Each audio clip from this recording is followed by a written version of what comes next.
Bismillahirrahmanirrahim. Assalamualaikum warahmatullahi wabarakatuh. Alhamdulillah wassalatu wassalamu ala Rasulillah. Rabbi israh li sadri wa yassir li amri wahlul 'uqdatam min lisani yafqahu qawli. Rabbana zidna ilma warzuqna fahma. Amma ba'du. Sahabat-sahabat sekalian, lanjutkan kembali materi kita di Kultum Python. Kultum Python ini saya susun tidak berdasarkan urutan materi seperti yang ada di buku ya, tapi saya susun berdasarkan keperluan untuk mendukung materi-materi lain di video-video yang saya buat, terutama di video-video pengembangan aplikasi yang lebih panjang. Jadi misalnya ketika saya membahas Pygame, saya membutuhkan pembahasan tentang kelas, maka saya bahas terlebih dahulu di Kultum Python tentang kelas. Atau misalnya di masa yang akan datang saya berencana membuat video tentang membangun dictionary untuk brute force, maka saya membutuhkan beberapa pembahasan tentang bekerja dengan string. Misalnya saya butuh menjelaskan tentang cara menghitung panjang string, cara menggabungkan string dan yang lainnya. Maka video-video itu akan saya buat terlebih dahulu, tidak berdasarkan urutan sebagaimana yang biasa Anda temukan dalam daftar isi buku-buku pemrograman Python. Pada kesempatan ini kita akan melanjutkan pembahasan terkait bekerja dengan string. Sebelumnya sudah ada video yang berjudul bekerja dengan string. Materinya mencakup titel, lower, upper, escape sequence, dan replace. Nah, kali ini kita akan membahas beberapa fungsi lagi terkait string.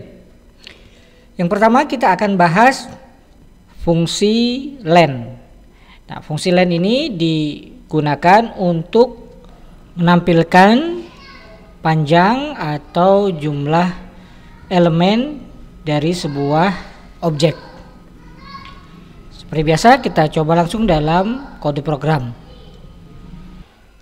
Karena len adalah fungsi standar Python, tentu kita tidak perlu mengimport apapun ketika kita menggunakan fungsi len.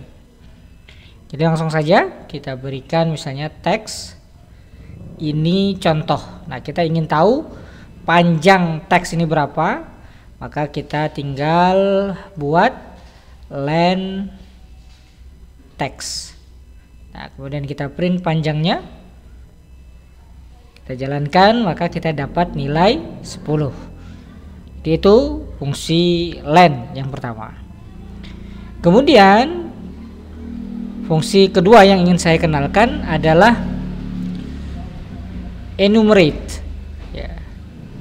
Fungsi enumerate pada Python ini digunakan untuk mengiterasi objek secara bersamaan dengan mengembalikan pasangan nilai indeks dan elemen. Jadi keluarannya berupa pasangan indeks dan elemen. Nah, dalam konteks string, fungsi enumerate ini memungkinkan kita untuk mengakses karakter elemen dari string ini serta indeksnya dalam satu perulangan. Untuk lebih mudah dipahami akan kita praktekkan langsung di kode program. Sama, karena enumerate ini adalah fungsi standar di Python, maka kita tidak perlu mengimport apa-apa. Misalnya saya buatkan variabel kata yang isinya adalah kalimat aku spasi cinta spasi Python.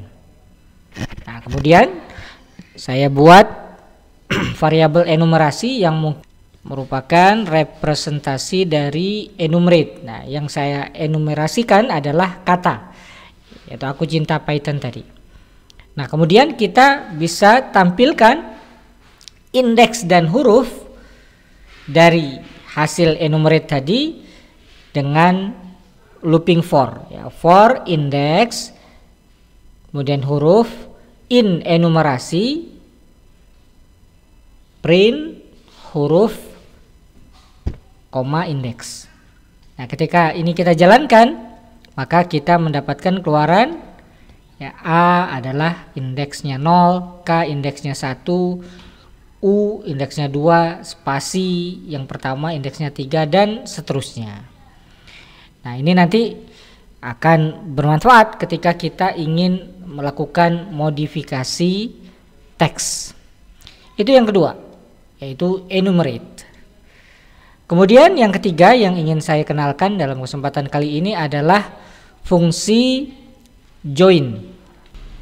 Fungsi join kegunaannya adalah untuk menggabungkan elemen-elemen dari sebuah iterable. Iterable selalu diingat ya, bisa berupa list, bisa berupa tuple, bisa berupa set, menjadi sebuah string. Nah, dalam proses ini, dalam proses penggunaan join itu ya, ada sebuah delimiter atau pemisah yang dapat kita tentukan untuk memisahkan setiap elemen yang digabungkan.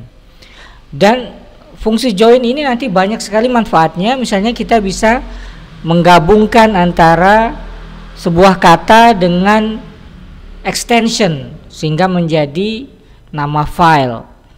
Kita bisa menggabungkan beberapa kata menjadi alamat URL dan lain-lain. Nah, seperti biasa, untuk lebih memahami kita praktekkan langsung dalam kode program. Karena join juga bukan merupakan bagian dari modul tertentu, maka kita tidak perlu mengimpor modul apapun ketika menggunakan fungsi join. Langsung saya buat, misalnya saya punya variabel string ya, yang saya namakan pertama protokol. Protokol ini berisi string HTTPS. Kemudian saya punya variabel yang kedua, variabel tanda. Nah, isinya adalah titik 2 dan tanda slash. Kemudian nama saya isi dengan Reza Ervani.